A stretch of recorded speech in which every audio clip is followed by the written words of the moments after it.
नमस्कार. फ्रायडे फिनटॉकच्या आजच्या भागामध्ये तुम्हा सगळ्यांचं मी परत स्वागत करतो. माझं नाव जितेंद्र आणि माझ्यासोबत आहेत उन्मेष देशमुख सर. मृत्यूपत्र किंवा इच्छापत्र, समज आणि गैरसमज हा विषय जेव्हा आपण घ्यायचा ठरवला त्यावेळेस आमच्या लक्षात आलं की या विषयाचा आवाका इतका मोठा आहे की एका भागामध्ये आपल्याला हे कव्हर करणं शक्य नाही, म्हणून आपण याला 2 भागांमध्ये डिवाइड केलं. आणि मागच्या फ्रायडे फिनटॉक मध्ये आपण मृत्यूपत्र का करावं या विषयाशी रिलेटेड काही मुद्दे आपण कव्हर केले, जसं की मृत्यूपत्र म्हणजे नेमकं काय, ते करावं का, करायचं असेल तर कुणी करायचं, कुणी करायला नको, किंवा जर मी मृत्यूपत्र नाहीच केलं तर काय होईल. सर साधारण अशा प्रकारचे मृत्यूपत्र का याच्याबद्दलचे मुद्दे आपण कव्हर केले होते. आता या भागामध्ये मृत्यूपत्र कसं करायचं म्हणजे त्याचे जे एक्झिक्युशन पार्ट आहे त्याबद्दल आपण बोलणार आहोत. म्हणजे मृत्यूपत्र कसं करायचं, तर ह्याच्याशी रिलेटेड पहिला प्रश्न जो मनात येतो तो म्हणजे की मृत्यूपत्राच्या बाबत लिगल ऍस्पेक्ट्स म्हणजे कायदेशीर बाबी किंवा कायदेशीर गाईडलाईन्स अशा काय आहेत उमेश सर? बरोबर आहे. मला प्रश्न विचारलाय हा. सुरू करू मी? हो सर, हो सर. ओके, चालेल. सो बेसिकली लिगल ऍस्पेक्ट्स या काही असतात, कारण की आपल्याला मृत्यूपत्रानंतर जर त्या मृत्यूपत्राला कोणी चॅलेंज केलं तर कोर्ट ऑफ लॉ मध्ये हे मृत्यूपत्र त्याच व्यक्तीने बनवलं आहे, इच्छापत्र त्या व्यक्तीने बनवलं आहे, हे प्रूव्ह करण्यासाठी आपल्याला काही गोष्टी त्याच्यामध्ये पाळाव्या लागतात, ज्या कायद्याच्या अंतर्गत यायला हव्यात. तर त्यातला एक महत्वाचा मुद्दा असतो तो म्हणजे मी आता साऊंड माइंडचा आहे आणि सज्ञान अर्थातच आहे, पण मी साऊंड माइंडचा आहे. म्हणजे मी अगदी माझ्या म्हणजे मी मानसिक स्थिती व्यवस्थित, ज्याला म्हणू मानसिक आपण. स्थिती माझी जी आहे ती व्यवस्थित आहे, हा, हे याचं एक डिक्लेरेशन मला त्या विल मध्ये द्यायला लागतं आणि त्याचं एक डॉक्टरचं सर्टिफिकेट पण मला अटॅच करायला लागतं, ज्या अच्छा. सर्टिफिकेटमध्ये डॉक्टरनी सुद्धा हे लिहून दिलेलं असेल आणि मी स्वतः सुद्धा ते लिहितो त्या विल मध्ये. तर हा एक भाग महत्वाचा आहे. दुसरी गोष्ट म्हणजे या विल मध्ये मला कायम हे लिहायला लागतं की ही माझी लास्ट विल आहे. लास्ट विल म्हणजे माझी शेवटची विल आहे.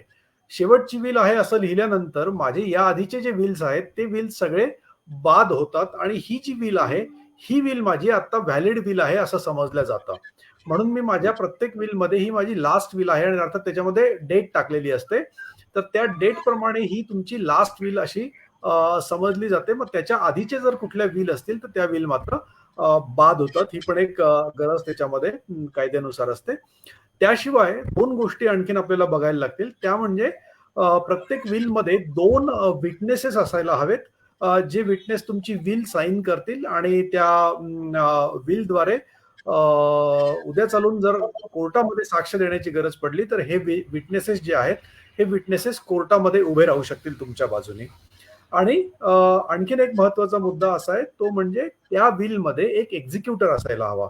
एक्झिक्युटर म्हणजे हा तो व्यक्ती असतो जो व्यक्ती तुमची विल तुमच्या नंतर तुमच्या ज्या इच्छा आहेत त्या इच्छा तुमच्या नंतर तो एक्झिक्यूट करत असतो. तुम्ही ज्याला ज्याला जी जी संपत्ती जशी द्यायची आहे ती संपत्ती त्या व्यक्तीला तशी तशी जाईल हे तो व्यक्ती बघत असतो, हा एक्झिक्युटर असतो. तर हा एक एक्झिक्युटर अपॉइंट करायला लागतो. या ज्या काही गोष्टी आहेत या 4-5 गोष्टी ज्या मी सांगितल्या त्या विल मध्ये आवश्यक आहेत आणि आपण त्या विल मध्ये आपल्या अंतर्भूत करायला हव्यात. तुमच्याकडे. बर बर बर. आता सर एक प्रश्न अगदी खूप साधा प्रश्न आहे, पण असं मनात येतो की मृत्यूपत्र जे आहे किंवा इच्छापत्र जे आहे ते हस्तलिखित चालतं का, म्हणजे हाताने लिहिलेलं मृत्यूपत्र कायद्याला ऍक्सेप्टेबल आहे का? हो, खूप चांगला प्रश्न आहे हा. आणि आम्ही लोकांना कायम हे सांगत असतो की मृत्यूपत्र हे अगदी हाताने लिहिलेलं असलं तरी चालेल. मृत्यूपत्राचा कायद्याने किंवा गव्हर्नमेंटनी असा कुठलाही फॉर्मॅट निश्चित केलेला नाहीये. फक्त मी जे काही वर मुद्दे सांगितले ते मुद्दे त्याच्यामध्ये असायला हवेत. पण कुठलाही फॉर्मॅट त्याला निश्चित केलेला नाहीये. त्यामुळे हाताने लिहिलेलं मृत्यूपत्र अगदी चालेल. आणि खरं तर हाताने लिहिलेलं मृत्यूपत्र जर तुम्ही व्यवस्थित लिहू शकत असाल तर ते चांगलं असतं. फक्त होतं काय की कधी-कधी आपल्याला एक भीती असते की मी त्या कायद्याच्या ज्या चौकटी आहेत त्या चौकटीमध्ये ते बसवू शकेल का नाही?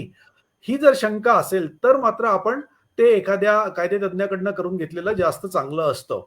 तर अशा काही बाबी आहेत. पण अदरवाईज जर विचार आपण केला तर अगदी कोर्टामध्ये सुद्धा हाताने लिहिलेलं इच्छापत्र जे आहे ते चालतं, चालू शकतं. त्याच्या खाली आपली सही असायला हवी आणि वरच्या ज्या 4-5 बाबी मी सांगितल्या त्या त्याच्यामध्ये आपण नमूद करायला हव्यात. त्या जर नमूद केलेल्या असतील आणि हाताने लिहिलेलं इच्छापत्र असेल, तर ते इच्छापत्र कोर्ट ऑफ लॉला अगदी चालतं. बर. तुम्ही आता म्हणालात की मृत्यूपत्राचं असं सरकारने, गव्हर्नमेंटने किंवा कायद्याने असा काही फॉर्मॅट असा निश्चित करून दिलेला नाहीये. पण बरोबर आहे. त्याचबरोबर मृत्यूपत्रामध्ये काही बाबी आहेत की ज्यांचा प्रामुख्याने उल्लेख होणं किंवा त्याचं पालन होणं हे सुद्धा आवश्यक आहे. मग हो. मृत्यूपत्रामध्ये साधारण सेक्शन्स कोणते आणि कशा प्रकारचे असावेत याबद्दल तुम्ही काही थोडस माहिती देऊ शकाल का? हां, बरोबर आहे. सो हे सेक्शन्स असावेत याचं कारण पण मी सांगतो. कारण की आपल्याला हे सेक्शन्स जर असतील, तर आपल्याला मृत्यूपत्र जर कोणी उद्या चॅलेंज केलं, तर केलेलं चॅलेंज आपल्याला कोर्टामध्ये प्रूव्ह करता येतं, की हे मृत्यूपत्र या व्यक्तीचं आहे म्हणून हे सगळे सेक्शन्स असावेत असं आपण म्हणतो.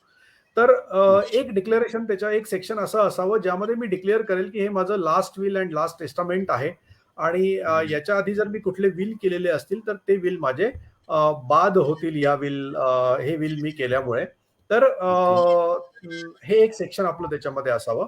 मी या आधी जसं सांगितलं, की साउंड माइंडचं मी आहे, हे एक डिक्लेरेशन त्याच्यामध्ये द्यावं. मी सज्ञान आहे, ही माझी स्वअर्जित संपत्ती आहे आणि मी आता साउंड माइंडचा आहे.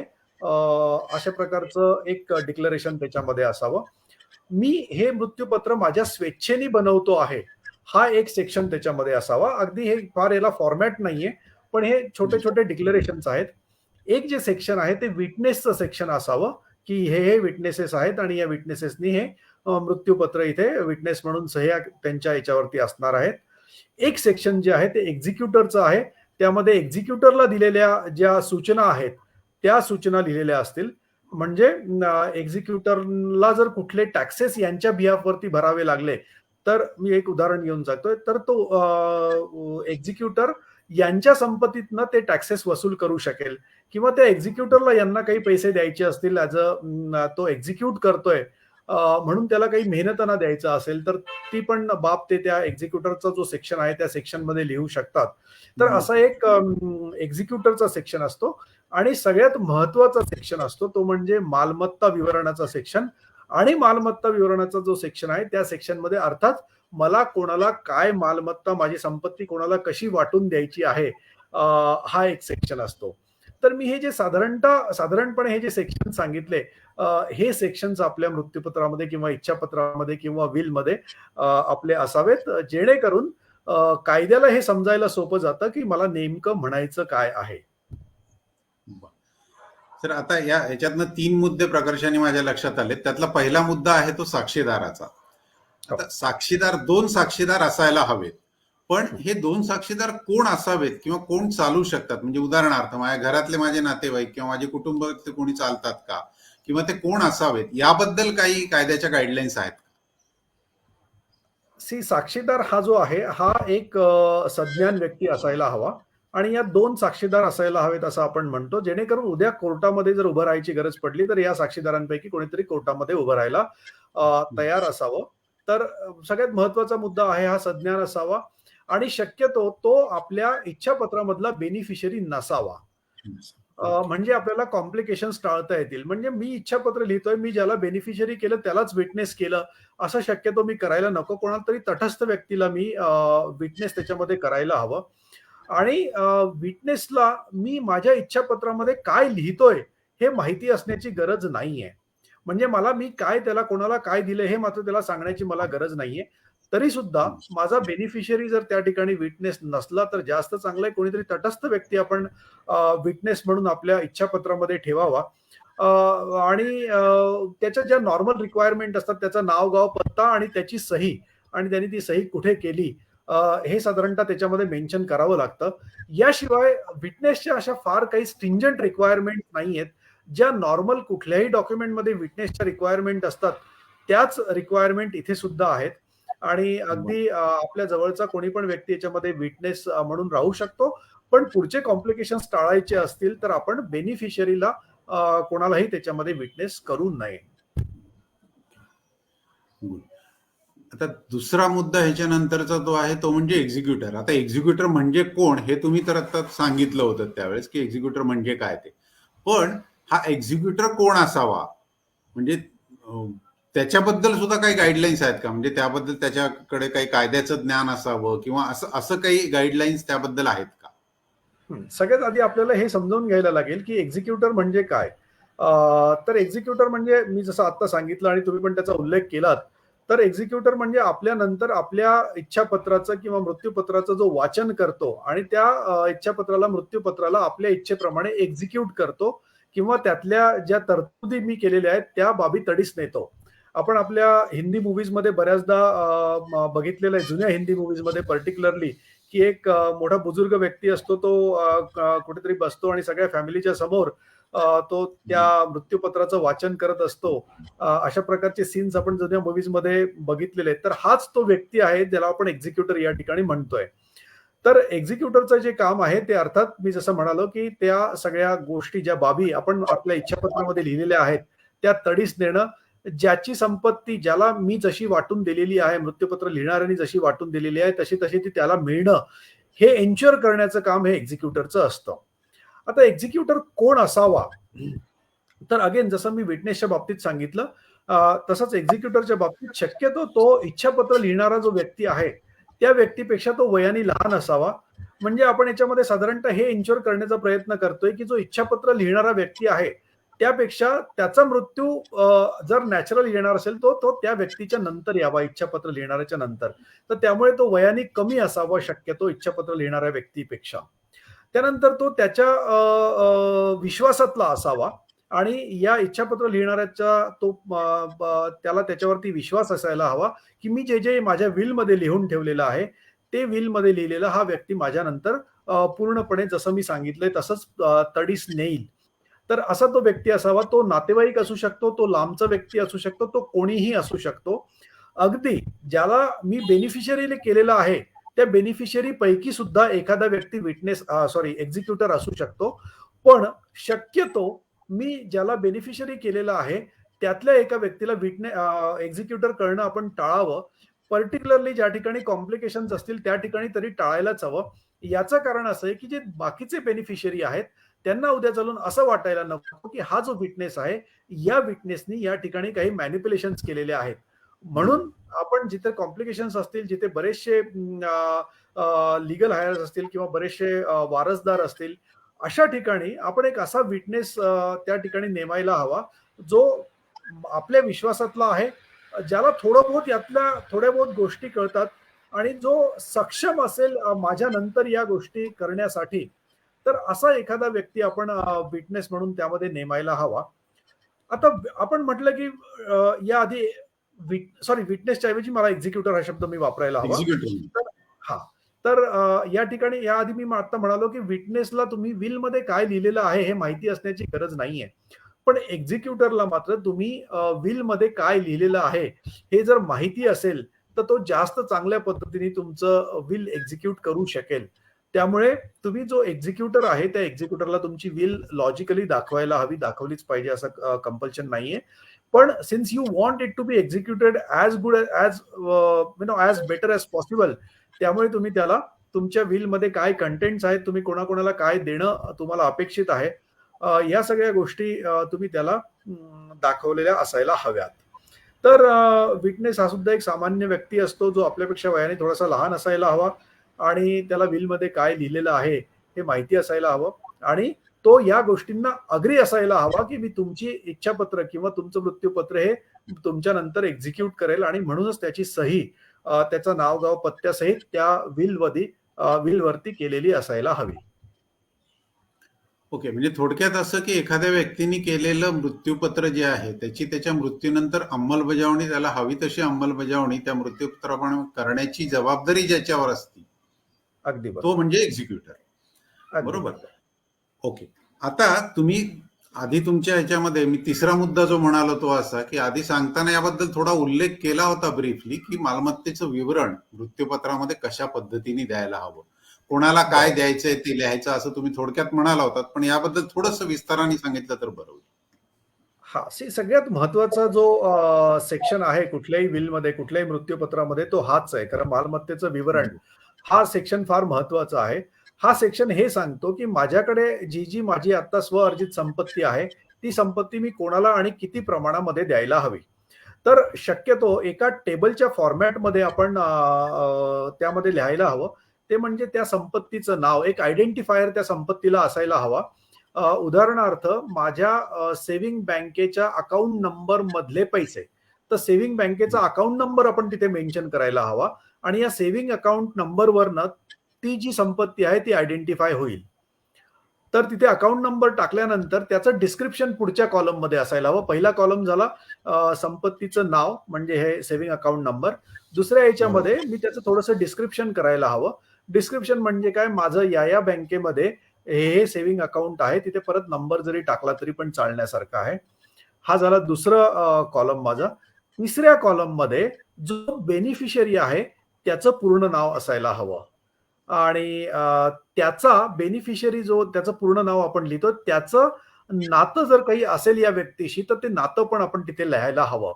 जर नातं नसेल तर ते नाही लिहिलं तरी सुद्धा चालण्यासारखं आहे. कारण मृत्यूपत्रामध्ये, इच्छापत्रामध्ये आपण काही ठिकाणी असं सुद्धा करू शकतो, की माझ्या नातेवाईकाला मी काहीच देत नाहीये, मी तटस्थ व्यक्तीला काहीतरी देतोय. हे शक्य आहे, त्यामुळे त्या ठिकाणी नातं हे एस्टॅब्लिश करता येणार नाही, म्हणून नातं लिहिलंच पाहिजे असं नाहीये. पण नातं लिहिलं तर तो एक चांगला आयडेंटिफायर होऊ शकतो, म्हणून आपण नातं तिथे लिहायला हवं. त्या व्यक्तीचं वय आणि पत्ता आपण त्या ठिकाणी लिहायला हवा, ज्याला आपण देतोय त्याचं.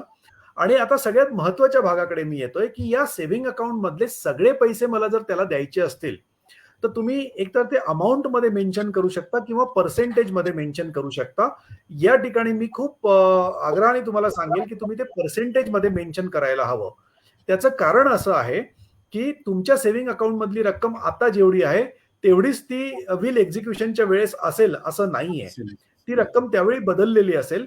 त्यामुळे तुम्ही त्या सेव्हिंग अकाउंट मधले या व्यक्तीला किती पैसे द्यायला हवेत, ते त्या व्यक्तीच्या नावाच्या समोर लिहायला हवं, की मला याला 100% या सेव्हिंग अकाउंट मधले पैसे द्यायचे आहेत किंवा मला या सेव्हिंग अकाउंट मधले 50%च या व्यक्तीला द्यायचे आहेत. आणि मग जर दुसरा व्यक्ती सुद्धा असेल, तर त्या खालीच दुसऱ्या व्यक्तीचं नाव यायला हवं आणि त्याला सुद्धा मला 50%, 60% जे काय असेल ते आपण टक्क्यांमध्ये हे विवरण लिहिलेलं केव्हाही जास्त चांगलं. जसं सेव्हिंग अकाउंट विषयी मी बोललो आयडेंटिफायर म्हणून, तसेच प्रत्येक गोष्टीला आयडेंटिफायर्स असतात. एफडीचा नंबर असू शकतो, म्युच्युअल फंडचा फोलिओ नंबर असू शकतो, बॉन्डचा नंबर असू शकतो. सोन्याच्या वस्तू जर असतील तर सोन्याच्या वस्तूंचं थोडंसं आयडेंटिफायर लिहिणं अवघड असतं, पण त्या ठिकाणी त्याचं डिस्क्रिप्शन आपण लिहायला हवं.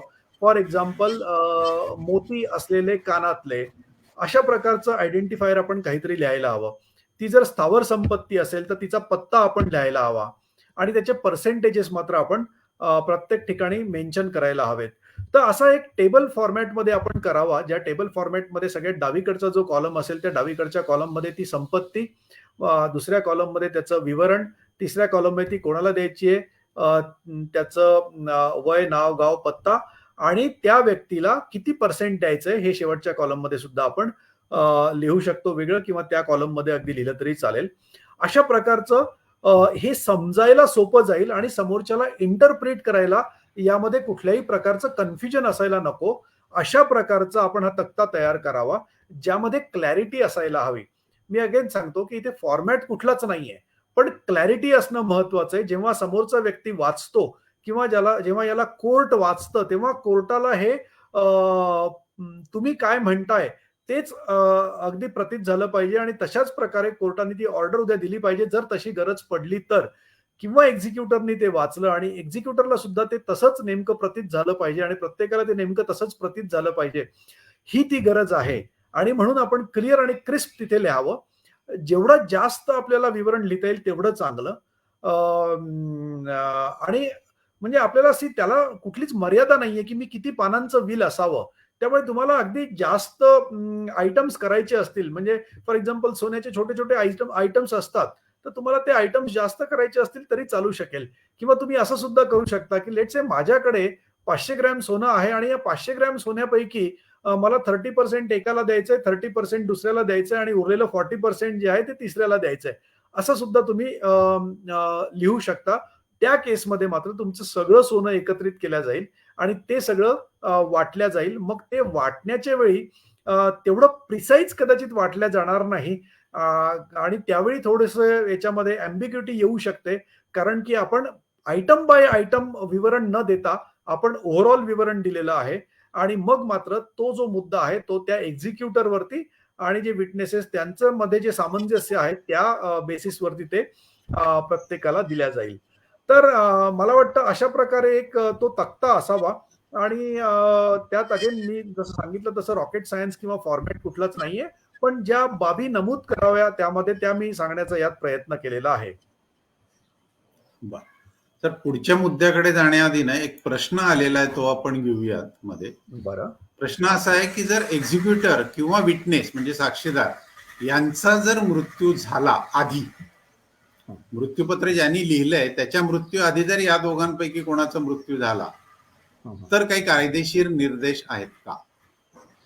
हो, सो बेसिकली काय असतं की जर एक्झिक्युटरचा मृत्यू झाला तर आपण ते विल बदलावं आणि ते विल बदलून दुसरं विल करावं ज्यामध्ये आपण एक्झिक्युटर जो आहे तो बदलून टाकावा त्या विलमध्ये. आणि मग ती जी विल आहे आपली ती again last will and testament होईल आपली जी नंतर झालेली आहे ज्याच्यात आपण नवीन एक्झिक्युटरचं नाव टाकतोय. तर हे आपण नक्कीच करायला हवं. बऱ्याचदा आपल्याला असं सुद्धा करता येतं की आपण एकाऐवजी 2 एक्झिक्युटर विलमध्ये करावेत जर आपल्याला अशी शंका असेल की त्या व्यक्तीचं वय जास्त आहे आणि अशी कुठली संभावना जर आपल्याला वाटत असेल आणि तशी रिस्क आपल्याला घ्यायची नसेल तर आपण 2 एक्झिक्युटर सुद्धा एखाद्या विलमध्ये करू शकतो. जेणेकरून एखाद्या एक्झिक्युटरचा मृत्यू जरी झाला तरी दुसरा एक्झिक्युटर त्या ठिकाणी असेल. विटनेसच्या बाबतीमध्ये खूप जास्त स्ट्रिंजंट आपल्याला राहिलं नाही तरी चालेल. त्यामुळेच आपण 2 विटनेसेस ठेवतो. त्याऐवजी दोन्ही विटनेसेसचा मृत्यू होणं थोडंसं म्हणजे ही थोडीशी संभावनेपलीकडची गोष्ट आहे. पण अगदी तसंच झालंच तर त्या केसमध्ये सुद्धा आपण आपली विल ही अमेंड करावी आणि अमेंड केलेली विल आपण करून परत ती जतन करून ठेवावी. आणि मला वाटतं विटनेसेसचा रोल तेव्हाच येऊ शकतो जेव्हा जर त्यामधनं काही कायदेशीर हे उद्भवल्या तरच विटनेसेसचा रोल मला वाटतं येईल. म्हणजे बरोबर. जर सरळसोटपणे मृत्यूपत्र एक्झिक्यूट करण्याची किंवा त्याची अंमलबजावणी करण्याची वेळ आली तर साक्षीदारांचा तसा काही रोल नसेल त्यामध्ये कदाचित. बरोबर आहे. सी काय तर होतं की कोर्टामध्ये काही जर ते मॅटर गेलं तरच विटनेसेसला तिथं त्यांचा रोल येतो. बरोबर आहे. 99% केसेसमध्ये कोर्टाचा रोल येत नसतो. आपल्या सोसायटीमध्ये 99% केसेसमध्ये ह्या गोष्टी फार सरळपणे एक्झिक्यूट होत असतात. पण तरी सुद्धा ज्या ठिकाणी अशा प्रकारच्या संभावना आहेत, ज्या ठिकाणी कॉम्प्लिकेशन्स आहेत, ज्या ठिकाणी आपल्याला असं वाटतं की कोणीतरी उपटसुंब उद्या आपल्या याच्यावरती हक्क सांगेल आणि अशा प्रकारचे जर काही कॉम्प्लिकेशन्स असतील तर मात्र आपण या गोष्टी करायला हव्यात. आता या सगळ्या जे गाईडलाईन्स तुम्ही सांगितल्या त्याप्रमाणे आपण मृत्यूपत्र तयार केलं, त्यानंतर मुद्दा असा की ते मृत्यूपत्राचं काही रजिस्ट्रेशन आपल्याला करायला लागतं का त्याला कायदेशीर रूप देण्यासाठी? बरोबर आहे. सी आपल्याला कायदा हे नाही सांगत की ते रजिस्ट्रेशन करावंच तुम्ही म्हणून. कायदा असं सांगतं की तुम्ही अगदी हाताने लिहिलेलं आणि हाताची सही केलेलं मृत्यूपत्र सुद्धा व्हॅलिड मृत्यूपत्र आहे. ते कोर्टाला चालण्यासारखं आहे. फक्त आपल्याला कोर्टामध्ये ते प्रूव्ह करता यायला हवं की हे त्याच व्यक्तीने लिहिलेलं आहे आणि त्याच व्यक्तीने त्याच्यावरती सही केलेली आहे. त्याला जर कोणी चॅलेंज केलं तर उद्या अशी संभावना निर्माण होऊ शकते की या व्यक्तीने ही सही केलेलीच नाहीये, हे त्यांचं हस्ताक्षर नाहीच आहे. तर पहिला मुद्दा हा झाला की हे चालतं अगदी. फक्त याला कोर्ट ऑफ लॉ मध्ये प्रूव्ह करण्याच्या ज्या पॉसिबिलिटीज आहेत त्या थोड्याशा आपल्या कमी होऊन जातात. मग त्याच्या पुढचा जो भाग आहे तो म्हणजे आपण एखाद्या बॉन्ड पेपरवरती त्याला करावं आणि हाताने सही करावी किंवा बॉन्ड पेपरवरती त्याला करावं आणि आपण त्याला नोटराईज करून घ्यावं. तर नोटराईज जेव्हा आपण त्याला करतो तेव्हा त्याच्या कोर्ट ऑफ लॉ मध्ये प्रूव्ह करण्याच्या ज्या संभावना आहेत त्या संभावना थोड्याशा वाढतात आणि आपल्याला हे ॲश्युरन्स थोडंसं जास्त असतं की याला जर उद्या प्रूव्ह करण्याची गरज असेल तर ते आपल्याला प्रूव्ह करता येतं. आणि त्याच्या वरचा जो भाग आहे तो म्हणजे आपण रजिस्ट्रारकडे जाऊन या विलला अगदी याची रजिस्ट्री करून घेऊ शकतो आणि हे रजिस्टर केलेलं जे विल आहे त्या ठिकाणी अर्थात रजिस्ट्रार तिथे विटनेस म्हणून असतो. म्हणून याला कोर्ट ऑफ लॉ मध्ये चॅलेंज करणं थोडंसं अवघड होऊन बसतं आणि अशा प्रकारच्या विलला युजुअली कोणी चॅलेंज करू शकत नाही. त्यामुळे जर आपल्याला असं वाटत असेल की आपल्या नंतर फार काही कॉम्प्लिकेशन्स नाही आहेत फार काही मला फार लोकांना मी देत नाहीये किंवा कोणी माझ्या विलला चॅलेंज करेल असं वाटत नाहीये. त्या ठिकाणी आपण हाताने लिहिलेलं अगदी नोटराईज केलेलं इच्छापत्र किंवा विल चालू शकेल. पण जर ज्या ठिकाणी आपल्याला वाटत असेल, की आपल्या याच्यामध्ये कॉम्प्लिकेशन्स आहेत, आपल्याकडे कोणीतरी आपल्या याच्यावरती दावा सांगणारा व्यक्ती उभा राहू शकतो उद्या, तर त्या ठिकाणी मात्र आपण आपल्या विलला रजिस्टर केलेलं केव्हाही चांगलं. बरं. ओके.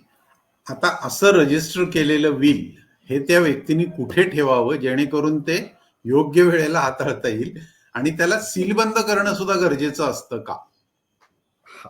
सो बेसिकली काय असतं, की माझं विल कोणी वाचू नये ही माझी कायम इच्छा असते. तर विल कोणी वाचू नये म्हणून याला सीलबंद करायचंय. बाकी त्यातला दुसरा काही उद्देश नाहीये. ते कुठे ठेवलेलं आहे हे कोणाला तरी माहिती असावं एवढाच त्याच्या मागे उद्देश आहे. ते आपण आपल्या बँकेच्या लॉकरमध्ये ठेवू शकतो. आपण आपल्या घरातल्या लॉकरमध्ये सुद्धा ते ठेवू शकतो. त्यामुळे ते कुठे ठेवावं याच्या काही अशा फिक्स गाईडलाईन्स नाहीयेत. पण जो एक्झिक्युटर आहे, त्या एक्झिक्युटरला मात्र माहिती असावं, की हे बिल आपण कुठे बरोबर. ठेवलेलं आहे. जेणेकरून अशी वेळ जेव्हा येईल, तेव्हा तो एक्झिक्युटर आपल्या फॅमिलीला सांगू शकेल, की यांनी अशी-अशी बिल केलेली आहे आणि ती बिल या-या ठिकाणी ठेवलेली आहे. मग तिथून ते बिल काढून त्या बिलचं वाचन आणि त्याचं एक्झिक्युशन होऊ शकेल. रजिस्टर जेव्हा आपण करतो तेव्हा त्या विलची एक प्रत जी आहे ती रजिस्ट्रारकडे असते. त्यामुळे त्या केसमध्ये तेवढासा तो मुद्दा उपस्थित होत नाही. पण जर आपण रजिस्टर केलेलं नसेल तर मात्र विल आपण कुठे ठेवावं आणि कुठे ठेवलेलं आहे हे मात्र आपण त्या एक्झिक्युटरला सांगून ठेवावं आणि ते अर्थात दुसऱ्या कोणी वाचू नये अशी जनरली आपली इच्छा असते. म्हणून त्याला सीलबंद ठेवावं आणि ते अशा एखाद्या ठिकाणी ठेवावं, ज्या ठिकाणी ते इझिली ॲक्सेसिबल असेल, पण तरी सुद्धा ते सेफ असेल आणि आपल्या एक्झिक्युटरला तो निर्देश देऊ शकेल, की या ठिकाणाहून तुम्ही ते विल काढा, जर तो बाहेरचा व्यक्ती असेल तर. राईट. उमेश सर, मला वाटतं आपण आता जी चर्चा केली हे दोन्ही भाग मिळून, त्या चर्चेतून कुणालाही अतिशय साध्या आणि सोप्या शब्दांमध्ये आपण सांगितलेलं आहे की मृत्यूपत्र का करावं आणि कसं करावं. हे दोन्ही भाग स्टार्ट टू एंड आपण अगदी व्यवस्थित अतिशय सोप्या शब्दात आपण सगळ्यांना सांगितलेले आहेत. त्यामुळे माझ्या मनातल्या तरी सगळ्या प्रश्नांची उत्तरं मला मिळालेली आहेत. तर मला वाटतं मग या ठिकाणी आपण, कारण बराच वेळही झालाय, जवळजवळ अर्धा तास आपण आज बोलतोय, हो, हो. बराच वेळही झालाय, तर मला वाटतं आपण आजचा भाग इथे संपूयात. तुम्हाला जर काही शेवटचं रिमार्क द्यायचं असेल, काही बोलायचं असेल तर. हां, सो बेसिकली कोणाला अशा प्रकारच्या मृत्यूपत्र बनवण्यामध्ये कुठल्याही प्रकारचं गाईडन्स हवं असेल, तर अशा प्रकारचं इच्छापत्र, मृत्यूपत्र बनवण्यासंदर्भातलं सगळं गाईडन्स आम्ही कायम करत असतो. आमच्याबरोबर आमचे ॲडव्होकेट सल्लागार जे आहेत ते पण असतात. आमचे इन हाऊस एक्सपर्ट्स सुद्धा ज्याला ट्रस्ट अँड इस्टेट प्लॅनिंग ज्याला म्हणतो आम्ही, त्याचे एक्सपर्ट्स पण आमच्याकडे आहेत. आणि अर्थात आमचे असोसिएट जे कायदे तज्ञ सल्लागार असतात ते पण आमच्याबरोबर असोसिएटेड आहेत. तर अशा प्रकारच्या ज्या विल आहेत त्या विल बनवण्याचं संदर्भात तुम्हाला कुठलीही शंका असेल, अगदी नुसतं फोनवरती बोलायचं असेल, सल्ला घ्यायचा असेल तरी सुद्धा आम्ही उपलब्ध आहोत त्यासाठी. कारण बॉर्नव्हिस्टामध्ये आम्ही अशा प्रकारच्या सगळ्या सर्व्हिसेस देण्याचा प्रयत्न आमच्या सगळ्या ग्राहकांना करत असतो. वेल्थ मॅनेजमेंटचा हा एक महत्त्वाचा भाग आहे. म्हणून हा भाग सुद्धा आम्ही कव्हर करत असतो आमच्या याच्यामध्ये. तर तोच एक रिक्वेस्ट आहे तुम्हाला सगळ्यांना, की तशी तुमची गरज असेल तर तुम्ही करा. तुम्ही आम्हाला संपर्क साधा किंवा तुम्हाला असं वाटत असेल, की हा जो एपिसोड आहे हा कोणाच्या तरी कामाचा आहे, तर तुम्ही हा एपिसोड तुमच्या WhatsAppच्या ग्रुप्सवरती शेअर करावा. तुमच्या सगळ्या ग्रुप्समध्ये शेअर करावा. जेणेकरून हे कोणाला ना कोणाला कामात येईल. कोणाला कोणाला याचा उपयोग होईल. तुमच्या Facebook वॉलवरती तुम्ही याला शेअर करा. आम्हाला लाईक करा सो दॅट आम्ही जास्तीत जास्त लोकांपर्यंत पोहोचू आणि आणि पुढचे आम्ही कुठले विषय हाताळावेत त्याची सुद्धा आम्हाला तुम्ही एक सूची देत जा किंवा आम्हाला त्याचे सजेशन्स देत जा, जेणेकरून आम्ही ते विषय हाताळण्याचा प्रयत्न करू याच्या पुढे.